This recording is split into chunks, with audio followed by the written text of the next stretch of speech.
What's up, guys? Neil from Cardinal Lacrosse here. I know in our last video we told you guys that we had a review coming for you. Unfortunately, the night before that was gonna get shot, our cameraman went down with an ankle injury, so we didn't get that out to you guys. We're hoping that we can get that filmed this week and get it out to you guys, so keep an eye out for that. But in the meantime, we were able to sit down with a good buddy of mine, George from Stickdoctor. Some of you guys may know him from various camps and clinics, including the World Championships last year, where he worked the Stickdoctor tent. And some of you may have only interacted with him on the Stickdoctor social media. But George was my roommate in college. I've known him for a really long time, and it was great to sit down and talk with him.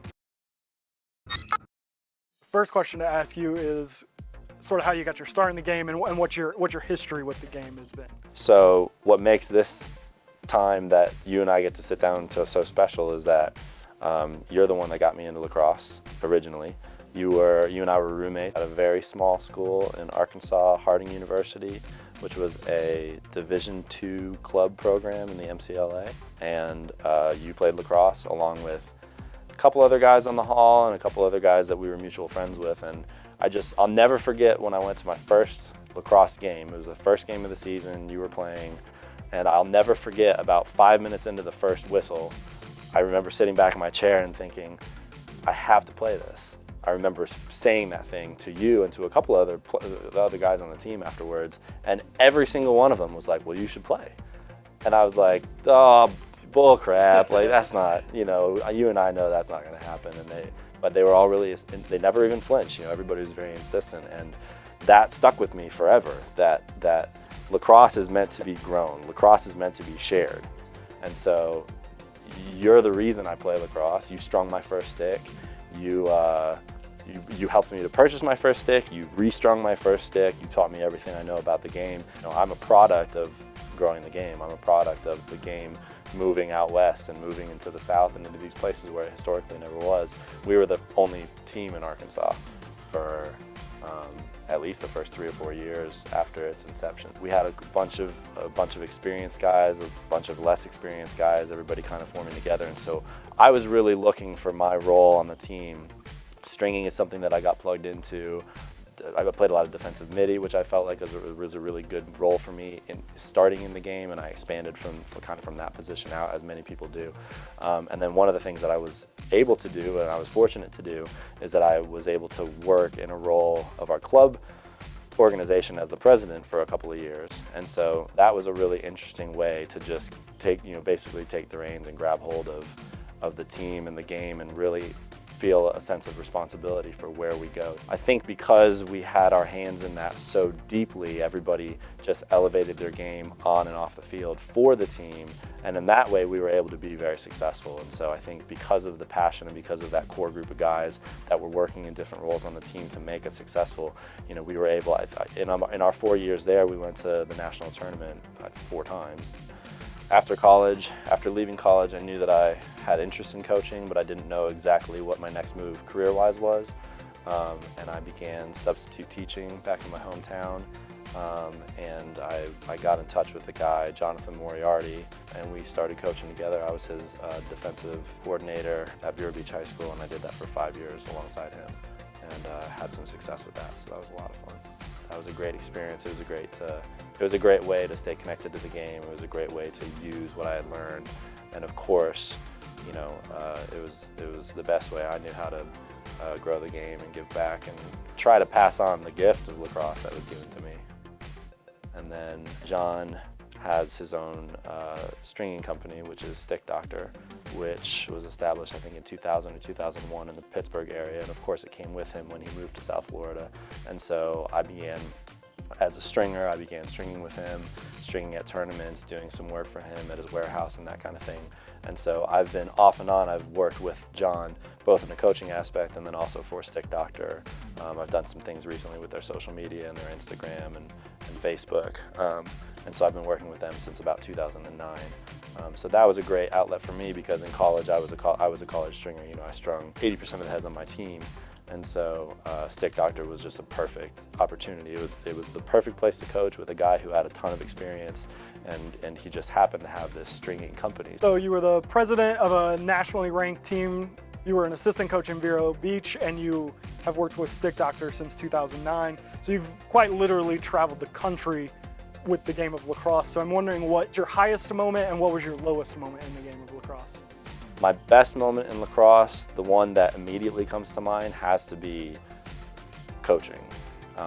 And it's not the moments that we won conference championships. It's not the moments that we beat teams that were ranked higher than us in the state. It's not the moments that were very competitively satisfying. The moments that really are the best for me as far as coaching is concerned is just, seeing the lights go on. I was a teacher as well, so that feeling of seeing the lights go on, whether it's in a high-level player, a low-level player, a young player, an older player, it doesn't really matter who it is, but the experience of watching these kids kind of click and to get a greater concept, those were probably the most satisfying moments.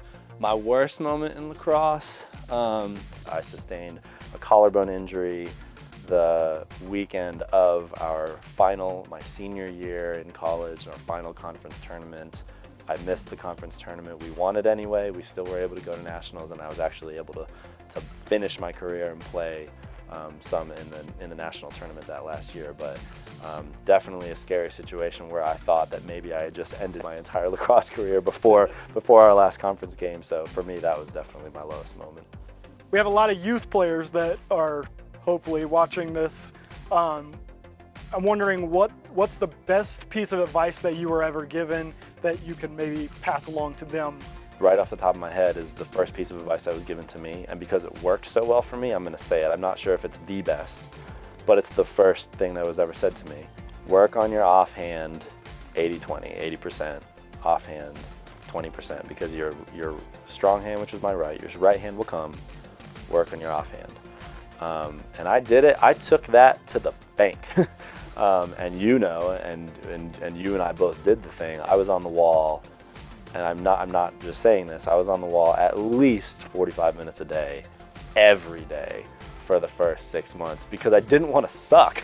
I was just, I was getting a late start. I knew this. I knew exactly. I'm not the most naturally gifted athlete. I know these things. I kind of run like a duck. I know this. So I knew that I had to put in the work even that much more than the guy next to me. In a recent interview for Lacrosse Magazine, Paul Carcaterra told Lyle Thompson that his Mount Rushmore of lacrosse was Gary Gait, Dave Petramala, Mikey Powell, and Lyle Thompson. I want to modify that question a little bit and ask you, since you started playing, what's your Mount Rushmore of the guys that you actually got to watch? Okay, this is a cool question because it really speaks to each person's experience with lacrosse. So the first person has to be Mikey Powell. I watched a YouTube clip of him just not a couple of weeks ago and was still like, man. So Mikey Powell, absolutely. I don't think much more needs to be said except that he, especially as a very small person and a very quick athletic person, he did things that I couldn't dream up, and just constantly had my jaw dropped. Oh, wow. Mike Powell just went through his legs with a stick. My second one would have to be Kyle Harrison. Kyle Harrison was just an incredible specimen to watch. And he was a two-way guy, which is what I really liked, is that he did the face-off, but he didn't get off. He did the face-off, he went down, he scored, he went back and played pretty good defense. He was just an all-around guy. And then we actually, at one of our national tournaments, as a team, we were able to meet with Kyle Harrison, and he actually spent several hours with us shooting on our goalie and kind of cutting it up and having a great time. So I'll always have a great memory of Kyle Harrison. I'm going to say Brody Merrill, because I ended my career the last 2 years at Harding as an LSM, and Brody Merrill is an LSM like none other. He just seems to exert his will over a position that people don't necessarily think of as a game changer, and he changes games. So Brody Merrill has to be on there for me. So for my fourth one, I'm going to go with another attackman. Now this might be controversial, but again, I'm just going to go with who I think is having a great effect on the game right now, and that's Steele Stanwyck. Steele Stanwyck is just kind of a quiet leader, and that's the kind of guy that I want scoring my goals. He's not too flashy. He's definitely a team-minded person, and so he's been great to watch. I could have said, boy, in the last I probably should have said Lyle Thompson, Billy Bitter. You know, you can fill in the blank with Jordan Wolf, Matt Danowski. You can fill in the blank with great attackmen over the last 10 years. But I would be proud to have kids model their game after a guy like Steele Sandwick. So as a stringer, you get your hands on a lot of different heads and shafts and stuff. I'm wondering what your current weapon of choice is. I'm using a Warrior Burn X. I love it. I love everything about it. I did this one just recently a little bit, you know, kind of old school with the, you know, frazzle dazzle on the ends of my strings. I'm using semi-hard mesh, and I don't use, you know, as much channel as the next guy. I'm a little bit old school. I have a little bit of a baggier pocket with a very mid pocket and a medium amount of whip with an NCAA legal setup. I've been having a blast, absolutely loving shooting and scooping and passing and playing with this stick lately, and I'm going to hold on to it for a really long time. And then the other one that I want to mention, this is an original Brian Cyber, which is the first stick that I ever owned that you directed me to back in 2000 whatever, early. And so it seemed fitting with all the traditionals that I've been stringing lately to get an original Cyber and to put a classic, this is a 7-diamond traditional in it.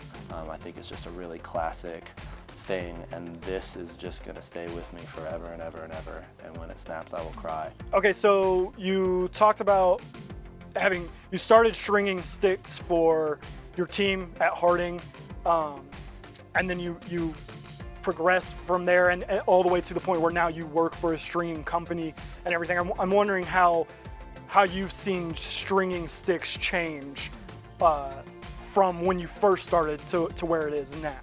It's really night and day. It's completely different. I remember when I first started stringing, when you and I first started stringing together, all that there was e-lacrosse. And so we would get on elacrosse.com and look up tips, and they were great for what they were, but it was a very limited resource. And I remember that the Warrior books and the STX books and the manuals that came with those stringing kits were horrendous.